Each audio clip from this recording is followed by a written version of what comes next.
Hello, ladies and gentlemen out there on the interwebs.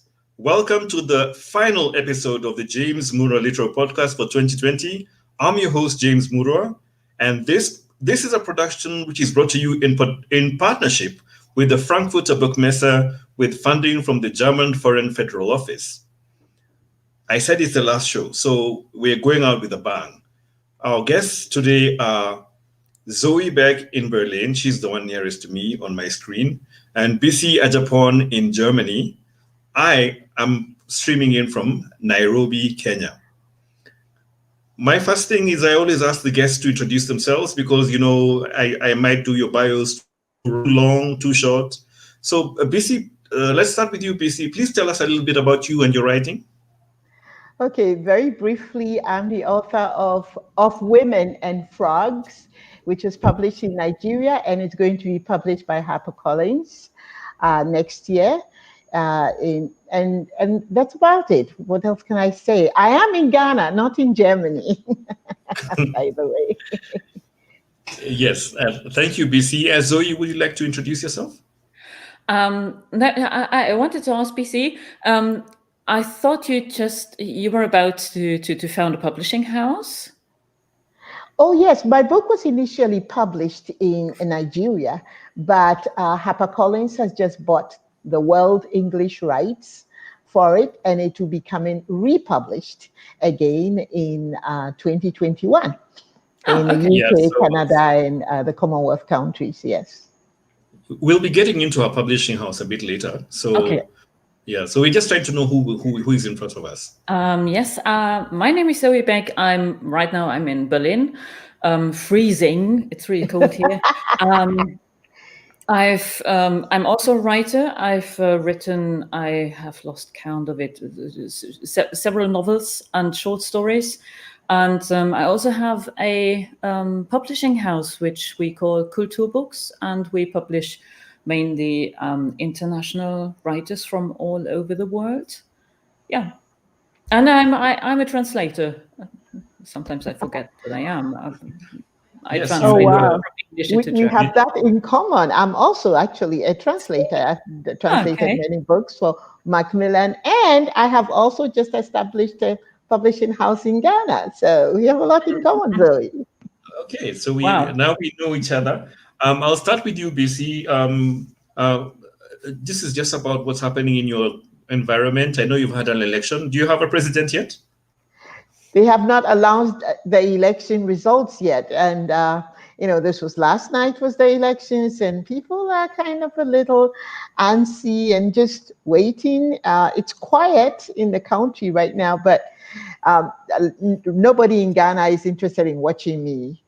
They are all glued to the telly trying to wait for the results. Everybody is just waiting. Oh, as somebody who follows African elections, I must say that your elections in Ghana are very disappointing. It's no drama, no voter rigging allegations. It's everybody's counting the election and it looks hunky-dory. I guess for our drama, we'll just have to hope for Trump to give us some more drama. So, no, he's giving us enough drama for days. So let's start with the scene that you're in. When you look at Ghanaian publishing, on what we know about Ghanaian publishing, the names that will always come up are Ayikwe Ama Ataidu, Kofi Awono. And then the newer names are like Taye Selassie and Anya Jasi. For those who might not know anything about Ghanaian literature, would you like to tell us a little bit about it? Oh, yes, we have lots of up-and-coming writers. And in fact, we have lots of writers who have, published widely. We have Aisha Haruna Atta, for instance. She published The 100 Wells of Salaga and had been translated into German and into Italian and other publications. She's just come out with another book. The 100 Wells was her third book, and she just come out with a young adult book also, which is called The Deep Blue. And so she's doing very well. We had Peja Literary Festival, and that has introduced us to a number of writers. Oh my goodness, I have this lady called Boachiwa Glover, for instance, who has written a really brilliant book called The Justice, and that is out there. We have other short story writers like Ansaki, we have Nana Aredamwa, and we have Di Ayukwe Parks, who is a novelist who has been doing very well. And then we have Nanekia Bruhamon, for instance, who wrote, what was her book again?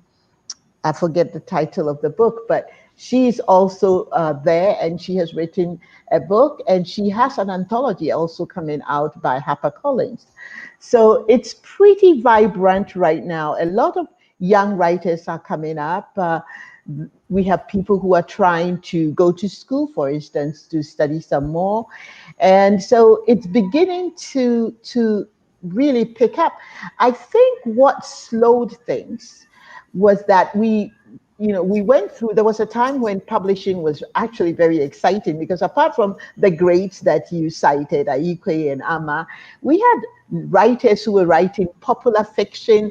There was a series called Who Killed Lucy and When the Heart Decides, and the whole country was reading. But after we had a series of military coups, there was, a change in the educational system. It was shortened, and literature took a back seat, unfortunately. And so people would have just been, until recently, people have been more focused on passing exams, just getting on and getting a career that is going to pay them right away, and not writing. But already we see a lot of young people coming up and who are writing books, so yeah. There's even Nana Sechiama, who has a book coming out next year. It's a nonfiction book about the sexual life of African women. That promises to be exciting. Wow, that's a really exciting scene that's emerging in Ghana. But I have to ask you, because this is not typical. I don't think this is typical of Africa. I'm noticing there's a lot of women writers in that space, a lot more than we'd see here in Kenya or in other spaces across the continent. Is there a reason for this kind of happening? It's actually interesting. I think that Ghana has always been a very matriarchal society, where women have always been very strong. It was the colonialists, the British, who changed that, who brought patriarchy.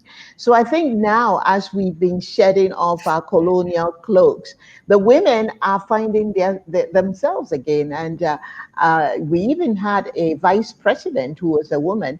And so women are the storytellers, in fact, in their homes.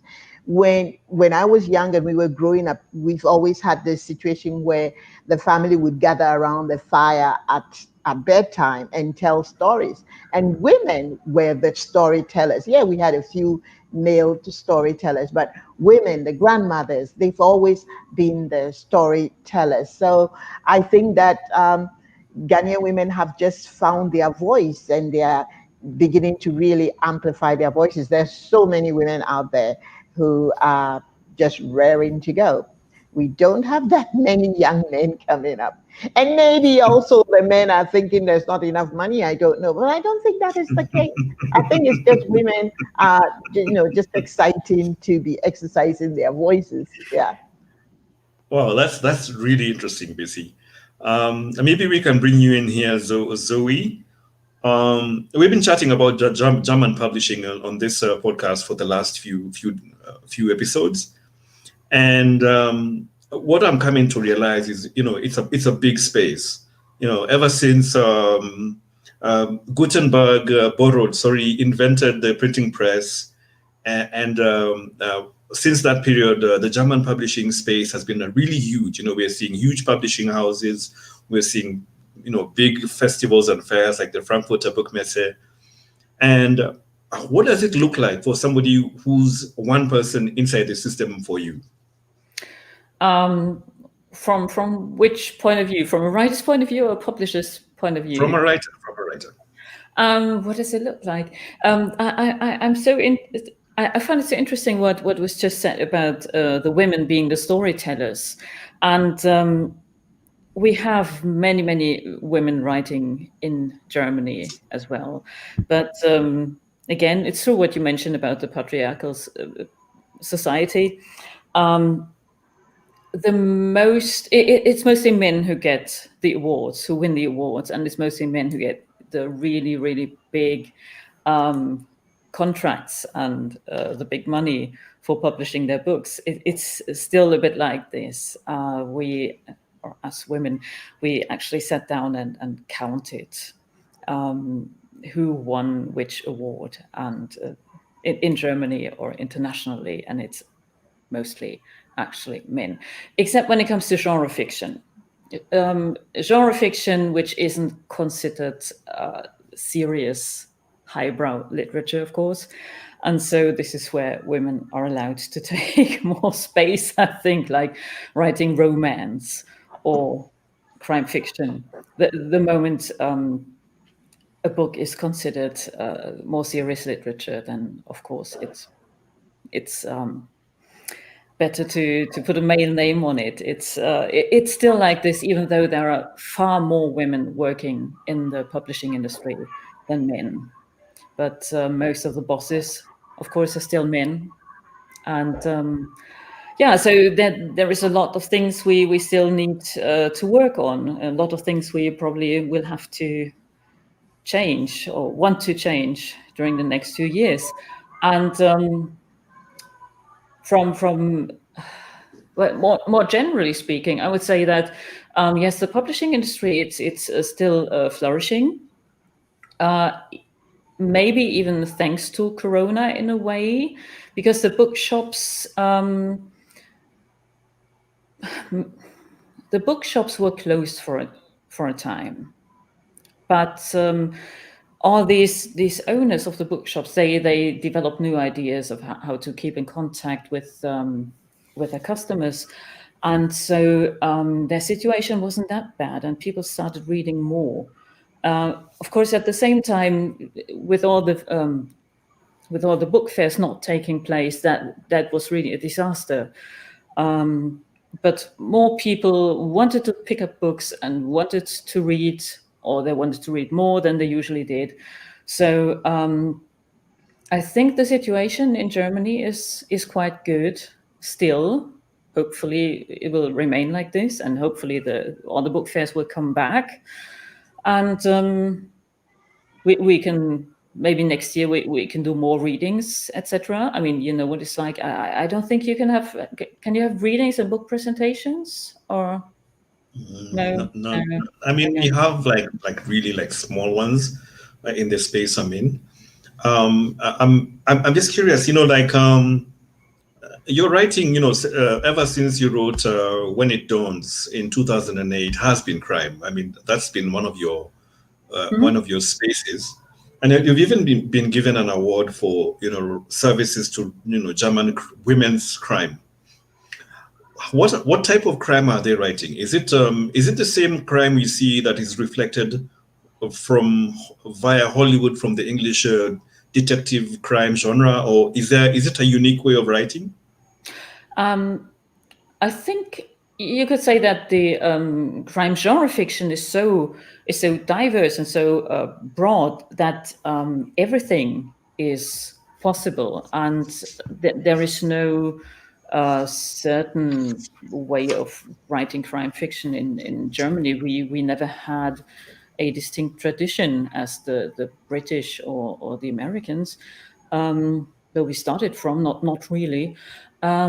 What used to be like 2 decades ago, what used to be very popular was this kind of cozy crime fiction, regional crime fiction, where you needed a certain area and maybe a rural area even, and things shouldn't be too bloody, not too gory. And then there was a new trend saying that you needed a kind of serial killers, and your protagonist had to find some guy who tortured blonde, young, beautiful women in their basements. I don't know. There are always certain popular subgenres, but what I write, I don't have a detective protagonist. I focus on women protagonists. Mhm.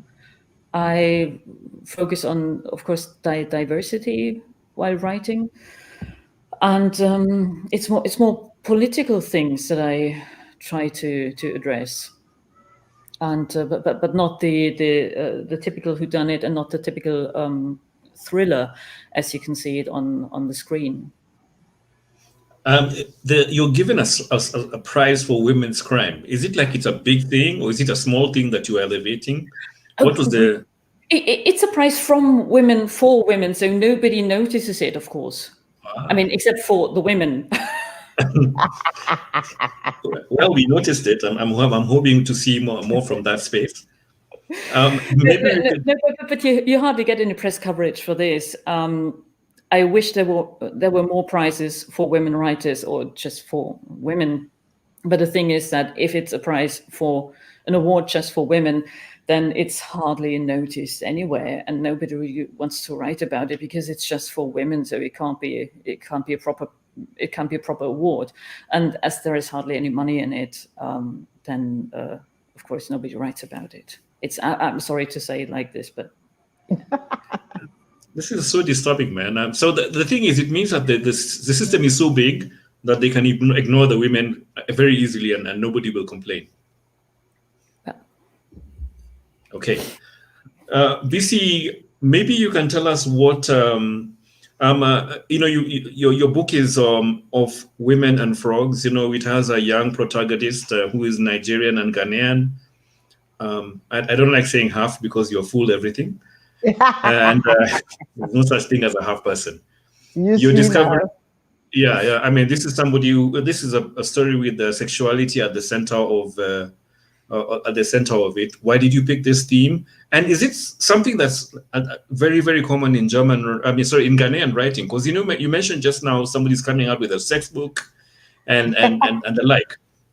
It's actually not at all common. I'm the first person to write, and it's been a very, very popular book just because people normally don't write about sex. And I find it very interesting because it's, I think, as important as nutrition, as eating, as life, as the air you breathe. But, some years ago, now things have changed a lot. I set the book at a certain time period. And during that time, women were not supposed to be sexual at all. And men, had all the power. And if a woman was curious about sex, then the person was immediately branded a prostitute or something awful like that, So that was something that was not at all popular. And so I deliberately created a very, very innocent and raw person who was prepared to just ask very tough questions and was prepared to get into trouble, was prepared to be like somebody who tastes ice cream and go, oh my God, it's good. And then, she gets into trouble for it. And so that is something that had never been done before. Now, Nana Sechiama, whose book is coming out next year, she had, for different reasons, has been actually running a sex seminar every Peja Literary Festival, and I didn't know why. It's a subject that she's very interested in, and I think that it's born out of a lot of trauma that a lot of young girls have experienced. Because even now, girls are branded prostitutes if they're a little too eager. And I'm sorry I keep doing this, but for some reason that earphones won't stay inside. But anyway, that is what is happening here. So it was very important for me to write about it, and to write about it without any artifice, and to be really, really raw without being, pornographic, because I see pornography as a type of literature that is for the purpose of titillating, and I'm not criticizing that either, but this was not the purpose. it was not supposed to titillate you, although you might find some titillating scenes, but it was really supposed to examine and ask questions. And by the way, if you do hear a lot of shouting, I think they may have announced whoever won their election. So there's a lot of jubilating and shouting in my neighborhood. So I'm assuming the former president won because I think my neighborhood voted for him. So Okay. yeah. Okay. I don't mean the former president. I mean the current president. Okay, the incumbent. Okay. Yes, the incumbent. Yes. So ladies, remember you can ask each other the questions that you feel that you need to ask. Yeah. For somebody who published this book in the recent past, how is the process of getting a book published from when you're in Ghana? From the time you come up with the manuscript to the time you get the book in your hand. Okay, so I was living in America when I wrote this, and it was actually going to be published in America, and I had a deal with Simon & Schuster that fell through, and afterwards, my heart was broken, and I was moving to Ghana, so I decided to submit to an African publisher. But I have to say that before then, between 2005 and 2008, I lived in Ghana. I was a teacher here. And I had a book. And by the way, that's my second book too that has been acquired by HarperCollins that is also going to come up after Of Women and Frogs is released. But I wrote that book first, actually, before Of Women and Frogs. And a publisher offered me, I think, $300 for it. And I said no. And I think that is the thing that really upsets me about publishing in Ghana in particular, because publishing on the African continent is hard as a rule. And most publishers don't offer you an advance, which is okay because they don't, most publishers are small, they don't have the money to offer any kind of advance, but they offer you royalties.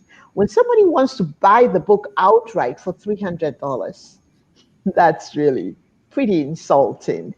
And apparently, that is what had been the person had offered to Amatedu for the publication of one of her books. And I found that really, really upsetting because you spent literally, that's Daughter in Exile, you spent literally how many years writing a book, and then somebody wants to go ahead and pay you $300. I mean, even a house girl here earns probably about maybe $200 or something like that a month. Not that they shouldn't be paid well, because they also need to live well. So I found that upsetting, and I turned them down. And so I decided to go to Nigeria because I didn't really know much about the publishing scene in Ghana, apart from this one publisher that was the biggest that I knew. And Nigerians, I felt, and I still feel, that they are, they started earlier. There's Kachifo and there's Paresia, you name it. You've got Ouida Books, you've got Narrative Landscape, and now this new one, Masobi Books, that has come. And so I submitted to them. They had a submission portal, and I just went through the submission process, and it worked very, very fine for me. Now, since that time, I've got to know different publishers. We have publishers like Dapabli publishers. Now, they are the one publisher that I can say in Ghana. They do traditional publishing, and they don't offer you any advance, but they offer you a reasonable percentage royalties. And I have to say, they publicize their authors. I think the one thing that I have found very disappointing is that most publishers here don't publicize their authors at all. And the reason is because they don't really rely on their authors for money. Many of them they publish actually mainly educational books, and they get a lot of grants from the government. For instance, this particular publisher I was talking about at some point had actually boasted to me that he had received $3 million from the government. So if you have somebody, giving you money, you don't feel this pressure to really promote your authors and to make money from the books that you are publishing traditionally. So I assumed that there were no traditional publishers in Ghana, and I was surprised. In preparation for this event, I started talking to many publishers, and there are many publishers who are, in fact, publishing traditionally. Nobody just hears about the authors, that's all. And the authors don't go anywhere beyond the small confines. And I think most publishers do this, and even in Nigeria, they do that. They offer self-publishing alongside traditional publishing, and they use money from those paying to get their books published to support, the other venture.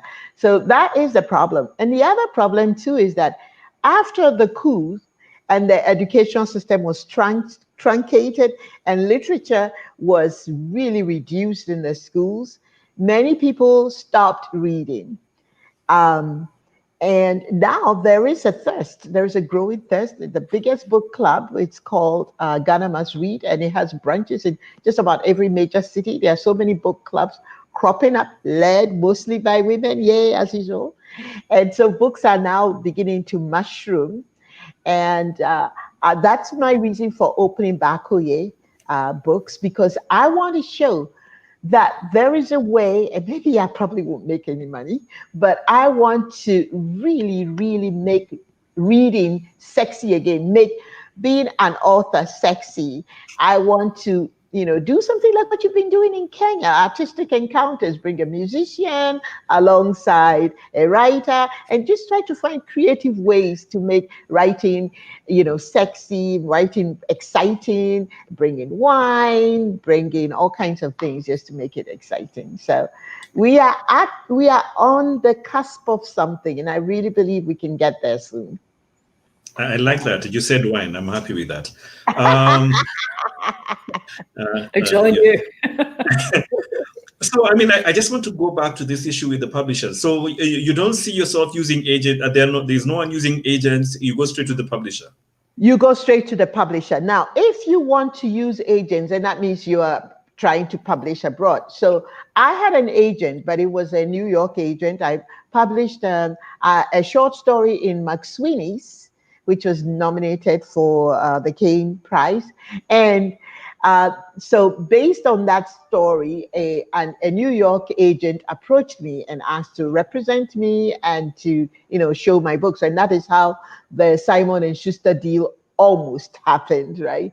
And so even this deal with HarperCollins, fortunately, I had written a second book, and your lovely, lovely spouse, Zukiswa, who is, I would like to call her the godmother of writers in Africa. She is just such a big support. And she happened to recommend me to this agent. Now, although the book deal didn't come through her, it helped that I had an agent, because she was able to negotiate a fair price for me. And she was able to also, initially the editor had only heard of Women and Frogs. So she went ahead and submitted both books, and then now I have a 2-book deal. So most people who have agents from outside. There is not a single literary agent in Ghana. Thank you, Bisi. So maybe we can get Zoe in here. I'm interested about your I'm interested about your publishing house. But I looked at your bio, and there's some things which I would like you to clarify. It says you're a book dialogue author and dubbing director. Are those real jobs? What are those? Yeah, those real jobs, of course. I've never heard of them. Okay. What are they? We have this really long-standing tradition in Germany where we don't watch original movies, but the dubbed version. Okay. So all the actors speak German out of a sudden. And this wonderful tradition, we have subtitles, of course. And if you talk to people, when you go to a party and you talk to people, and it's about dubbing, and everybody says, "Oh, I only watch the original version," which of course isn't true. But we do this lip sync dubbing, and so is it like karaoke for books? Sorry, is it like karaoke for books or something? No. I'm talking about film. I'm talking about TV. Or what do you mean? No, please, I was just trying. Please continue. Finish your thought. No. So what we do is, well, if you write the script for the dubbed version, then of course you have to watch the lips, and it has to fit the lips, and that's what I do. And then I go to the studio with the voice artists. They're usually actors, and we record it, and so that it looks good and that it sounds good. This is what we do, and it's like the other 50% of my life. So it's 50% something with books, and the other part is something with dubbing and directing. Yeah. So that's the dubbing side. What about the book dialogue part? That's just what we need before we go to the studio, and okay. So it's the preparation to go to studio. Okay, thank you. It's so fascinating. I just love the idea, because I find it, I've always, I didn't understand the skill that went into matching the foreign language words with, the way that the lips are shaped and that kind of thing. And sometimes it sounds so good that you think that the people are actually speaking the foreign language. And so it takes talented people like you to make it happen, Zoe? I'm doing my best, but this is what we, of course, want in the end as a result. But I just mentioned parties. So there are two things happening when I come to a party and start talking to people. The first thing is I talk about dubbing, and people say, I only watch the original version, and then they tell me about how badly the dubbing is usually done, which of course is, it's the same with translations. You cannot always put everything from the original meaning into the other language. You always have to make compromises, and then with dubbing, it's sometimes even a bit worse, because maybe the original sentence is far too long or far too short or whatever. Anyway, and the other thing at parties is when I mention I write crime fiction, is that people say I read everything except crime fiction. So so just to get back to the books topic. Yes. But, talking about agents, I think agents, literary agents, have become very, very, very important in Germany, especially during the past 10 or 15 years. And I personally am a big fan of having an agent as a writer. I think in Germany, it's kind of crucial, because they help you find the right publishing house. They help you with the contracts. They help you with all the questions regarding like foreign rights or film rights or whatever. So this is really important. Of course, if you, as a writer, if you want to work together with a very small publishing house where they can't pay a lot, and then you have to give 15% to an agent, then that of course hurts. But generally speaking, I would say that trying to find an agent who helps you find the right publishing house and get the right deal. So it has become quite common here, and I think it's a very good thing. It helps a lot, but the publishing scene has become vast. So you need someone to help you find your way.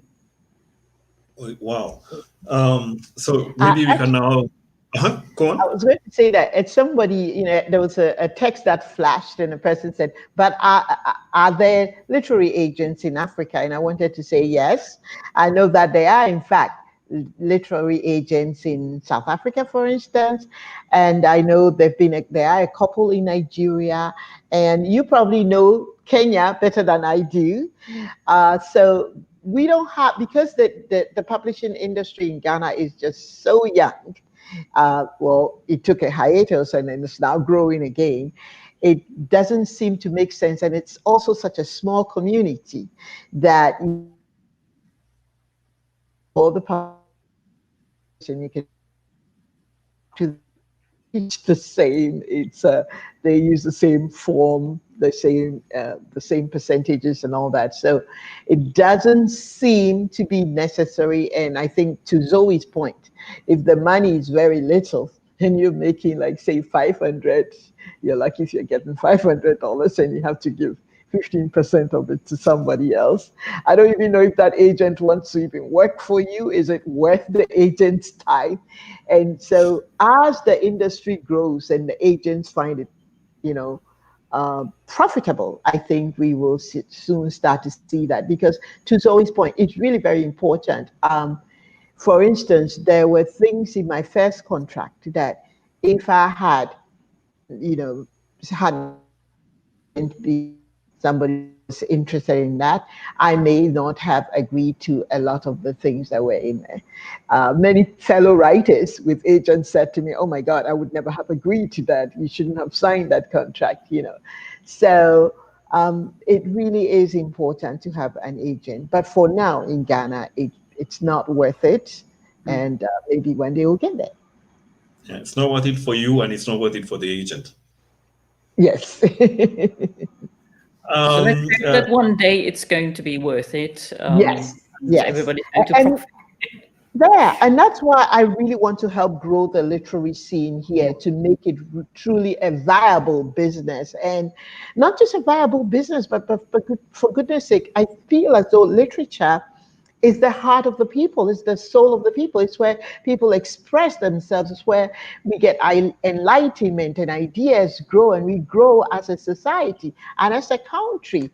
So if literature is dead, then we are all going to just be dead and just be chasing after money and not, becoming like robots and playing video games. So perish the thought, right? So we need books, yes.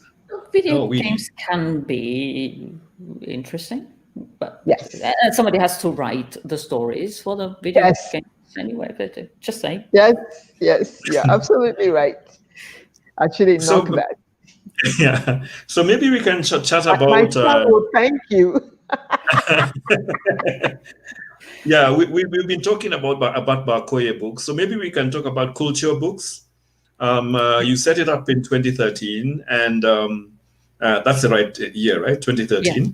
Yes. And I noticed that when I was looking through your portfolio, one of the first things I noticed is that you went with your crime background, and you're behind you had behind anthologies like Paris Noir and Berlin Noir with Akashic.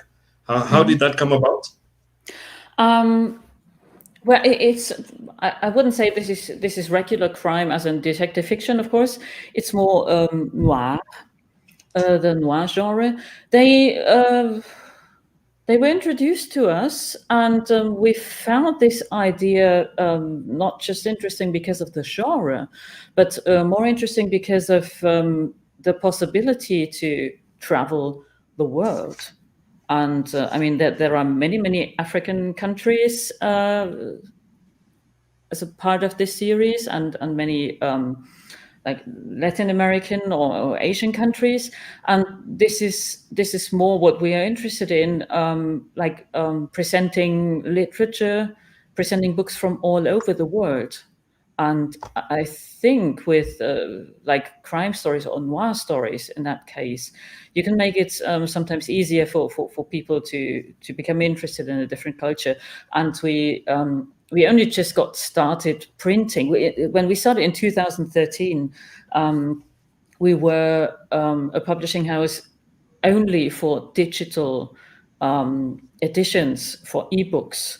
And we thought that the ebook sales would go up a bit more, and that maybe people would start reading more digital versions, but in Germany they obviously didn't, and so we had to find a new way of publishing interesting stories. We thought publishing it digitally if there is like a short story, then that's easier and easier to access. Because printing, of course, is expensive, and trying to get the books out there on the shelves, that's expensive. So yeah, but well, I think it was a good idea, but it didn't really, as I said, it didn't really work out. So we had to start printing.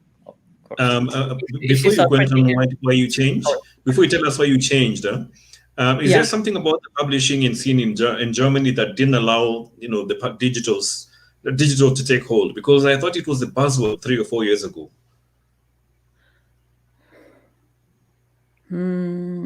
Is it a German publishing thing, or is it just a because you must have found out why it wasn't working? I think the Germans still want their bookshelves in their homes. I don't know. You can't really show off with a digital bookshelf. No, seriously. What works really, I love reading ebooks. I do. But the thing is, what works really well as ebooks is our genres like erotic literature, of course. I mean, you don't want to be caught on a train. 50 Shades of Grey. So that works really well. Or just there are some readers you hide it inside another book. I mean, you don't need to do this if you have just your mobile phone or your e-reader, and then you can just read the 50 Shades of Grey, and somebody asks you, what is it that you read? Say, good. No. Yeah, I don't know. The numbers just stopped at a certain level and then just didn't go up. And what we tried to do was we wanted to publish not genre fiction, not genre literature, but more experimental stuff and more literary stuff. And people who are interested in this kind of literature, they want the book in their hands. They want to show it to their friends. They just want to be seen with the books. They want to touch the books, and they want to feel the texture of the cover, whatever. Yeah, and I think, I mean, maybe that's the reason. I don't know.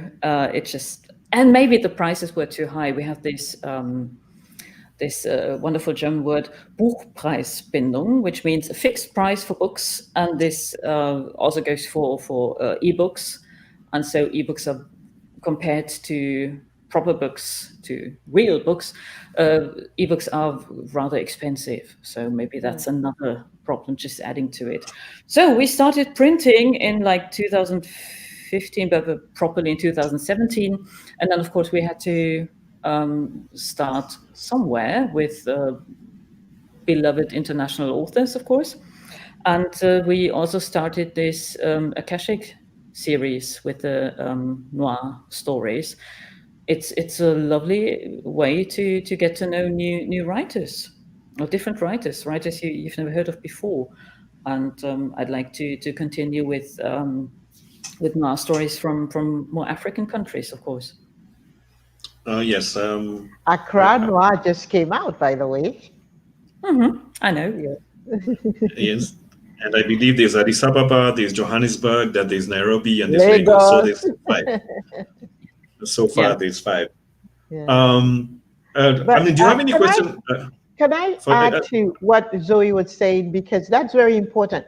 This is what I have struggled with. I've just registered a publishing company, and I have not been able to decide which direction to go, whether to go with ebooks or to go with physical books. I find that in Ghana here, more people want the ebooks, but at the same time, they're thinking of their data, internet, and their power. I mean, I think that if they just have something, if they have the Kindle that they could download onto, that would be great, because printing books here as a publisher in Ghana, it's really extremely hard. People, it's not that it's hard, it's very expensive, and I don't understand why it is so expensive. And so if you publish a book locally, it makes the book very expensive. So I found out in studying Nigerian publishers and talking to them, is that every book that they publish, they have the books printed in India. And it is cheaper, even with the shipping costs and taxes and everything, it's far cheaper. And I'm talking about 10 times cheaper to get those books printed in Asia than to get them printed in Africa. And when I talk to a printer that I've been trying to coax into printing more books, because we do have people who are printing, and their explanation is that, first of all, the printing machines are just so expensive to get. And it's just so hard, and also customs in Ghana, the taxes are way too high.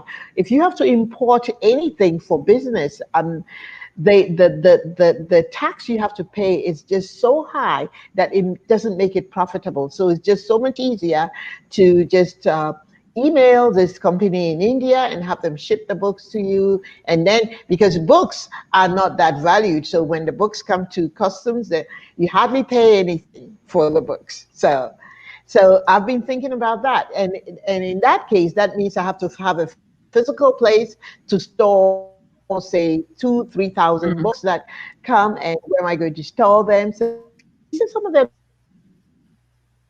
extent. A lot have been, I told you about that public publishers, they are the most dynamic, have been publishing physical books, but I'm really not sure how they do it. They probably are storing the books in their houses, and maybe that's what I have to start with right now, start storing books in a spare bedroom and see how I go from there. But it's really not easy trying to navigate the ebook versus the physical book. Yeah, but it sounds as if ebooks were the better option to start with. Yeah, I mean, this is what globalization and capitalism does to the book market. I'm sure that printing books in India might even be cheaper for us, but we only print in Germany. But then books are quite expensive in Germany, and they have to be, especially if they're printed here. Yeah. Yeah. Bisi, start with ebooks.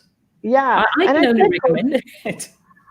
I take consolation in what Lola Shoneyin is doing in Nigeria with her digital platform that she has created. And it's actually doing very well. And she's able to pay authors quite well too. So that's something to look at, maybe some partnership with digital platforms and to see how I go from there. But definitely, I think that it would be easier to start with the digital and see how you navigate that. Oh, but do you have the chance to do something like print on demand? No. Well, it does exist, but again, like I'm saying, the unit price is so expensive. Okay. I tried that. When you're talking about a book, in a country where the average salaries are, say, 1,000, 2,000, let's say 2,000 cedis for the average middle class person, and the unit cost of printing a book, it's about 150 cedis. So how much do you add to it to make it worth it? Now, who wants to use a quarter or so of their salary to buy one single book? And that is what makes it expensive. So printing shorter books, smaller books, not like say a 200-300 page novel, but maybe say you go for shorter books with about, say, 100 pages, 100. The unit price cheaper, and that will help a little bit. But it's just so I actually explored that, and it was so ridiculously expensive. Now I found a young man who is printing books. His father had the machines, and just, I think the father probably sadly passed away, and so he's a student, and in his spare time he prints books, and so he will do it for far cheaper. But the problem that he has is access to good quality paper. Is also important for a country that produces lots of. We have so many cotton trees. I wish we could, produce good quality paper. Looks really cheap and tacky, and so. Yeah, but if there are already good platforms for literature and for selling ebooks, then just go ahead with the ebooks. Then you already have the names out there and you have the stories out there. I still believe it's a very, very, very good thing to start with. Yes. So ebooks definitely are better to start with because the print books, can be expensive, and I shy away from the idea of importing books from India because I think to myself, Asia is getting richer and richer and richer because and the more orders they get, the more they can afford to sell things to us cheaply, but then the more it hurts our local business. That's something to do. And I have to say that Dapabli is trying to find a way to print only locally, and I have to say I really admire them. I think you've met James. Have you met Nana Redamwa? No, I haven't met him yet. Oh, okay. I think Zukiswa met him, but he's the one half of it. And I also remember talking to Lola, and what she was saying to me was that it's very expensive to print locally, but she a couple of years ago took that decision to stop printing from Asia and to give more business to Nigeria. And that's what we need to get creative and look for ways to keep the money and to give people jobs within the country. Yeah, that sounds reasonable. Yeah. So Bisi, this is our last show. So one of the things I have to ask you is, how was 2020 for you as a writer / publisher? Because I know you've been talking, so how was 2020 for you? Well, initially it was a shock. I was stunned and I became paralyzed and I couldn't write and I couldn't read. I couldn't do anything. However, I found that just being able to connect with other writers online, and also I realized that I had far more time to read. So I just decided to start reading more, and I started to read more. And then chatting with Zukiswa and the others and coming up with the Afrolit Sans Frontières that Zukiswa started with the original 16 of us. It became, for me, I think that 2020 actually, and this is really sad. What is Afrolit Sans Frontières? Because some people might not know what that is. Okay, so it is the promotion of African literature. It was started by Zuki,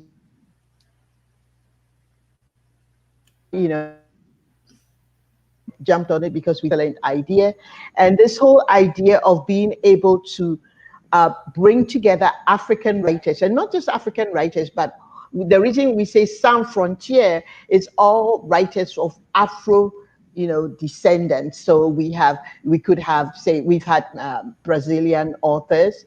We had Maurice Conde, for instance, and so it's not limited to just Africa, but Africans in the diaspora. And so the first festival, initially when we started, everybody was so depressed about COVID that we just wanted to amuse people. So the theme of the first one was just to read sexual passages from our books and just to entertain our authors. And also all the literary festivals had been canceled, and we thought, hey, why not just entertain people? And to our surprise, it caught fire, and writers were reaching out to us, to Zukiswa especially, say, can we be on your list? And then we just started then we got more serious, but even though we got serious, we decided to keep the spirit of Africa. We've danced we've danced, we've drunk wine, we've recited poetry, we've done different things, but this is one way that we thought we could give back to the society as a whole. And so in doing that, it created this scenario where we got to know, for instance, there were so many African writers I didn't know. And I got to know so many people who were just names to me. And we get together,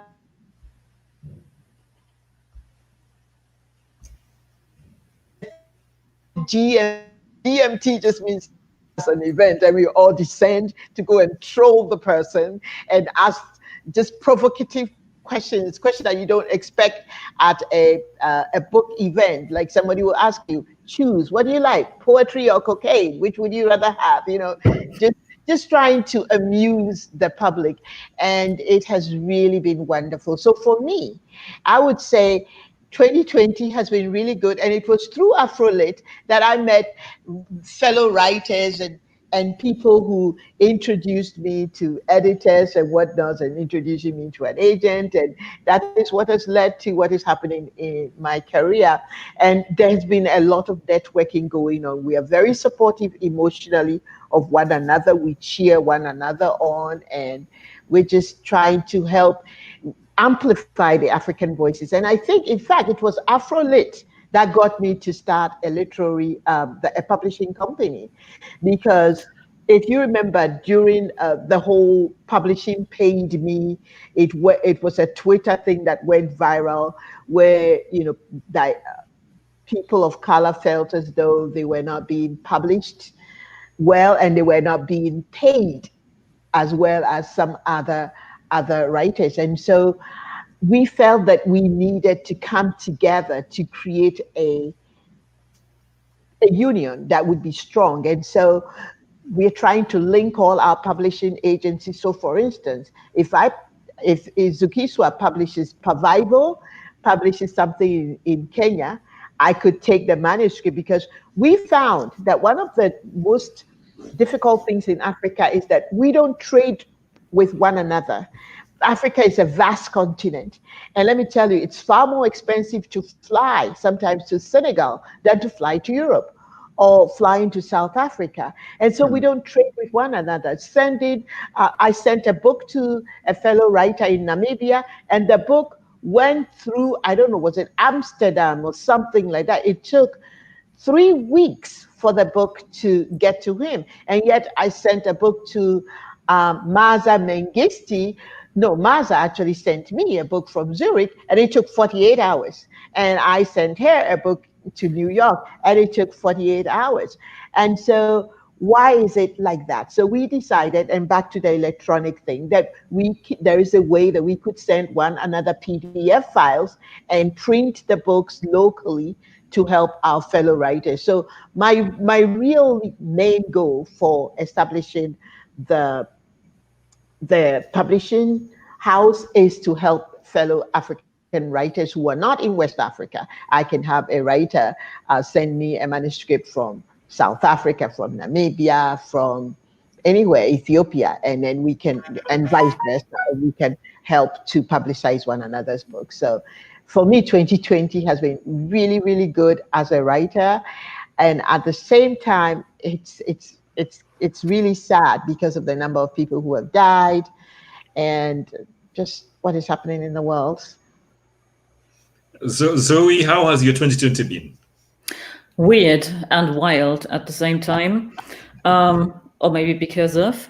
I had just written a book about what society might look like 100 years in the future, after like several generations of people who had to suffer from pandemics.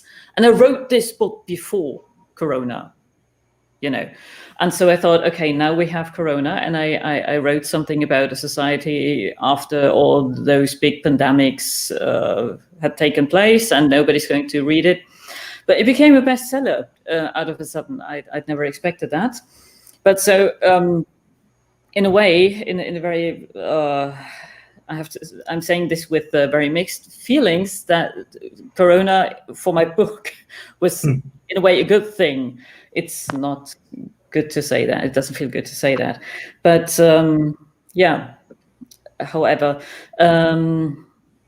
so the positive aspects of this very weird situation were, as you just said, Bisi, that I could connect digitally with so many different people I probably would never have met in real life under normal conditions, because out of a sudden somebody had the idea to do something with South American countries, for example, or this wonderful African literature festival promoting African literature. So all these wonderful things happened online, and I could access them and I could just watch them, or sometimes I was even invited. And that was, for me, a wonderful experience, even though I'm always here in my living room, but somehow I could travel the world from digitally and get to know new people. Yeah, and the political situation, or rather the what's happening in Germany, I mean, compared to other countries, the corona situation is quite okay in a way. It's not really good, but it's not a disaster the way it was in Italy in the beginning, or the way it is, for example, in the US. But how people react to this situation, it made me think a lot about what can you write in the future, and how can you write books, how can you write fiction in the future. Do you have to consider what's going on here, or can you actually think of maybe something completely new regarding political systems, for example. So I've been thinking a lot about what is going on and what this might mean for my writing.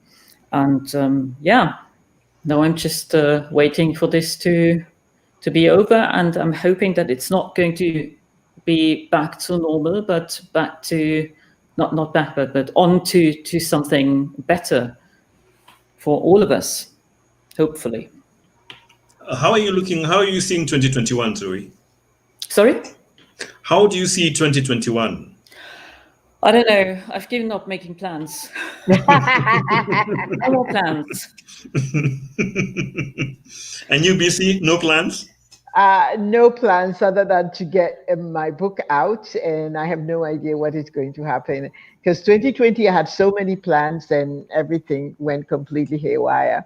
So, but I have to say, I just want to come back to the topic of Afrolit Sans Frontières. What I was trying to say, because there's a question that came in, is this whole idea of having co-editions in Africa, and that's exactly what we are trying to do with your book, your publishing house, Pavival. Am I pronouncing it correctly? Pavival. Pavival, and Kiela Onjaki in Angola has just established Kiela, which will be publishing books. And we've been trying to get some funding so that we can do this.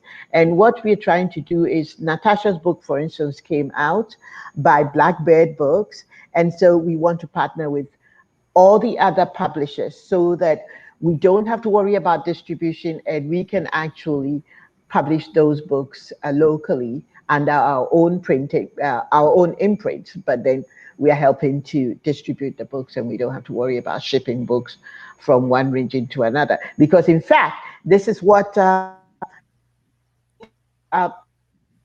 coming from Nigeria, for instance, problem because of the lockdown. So how do you get books? And so this is what we are in fact trying to do. But this hasn't existed before, unfortunately.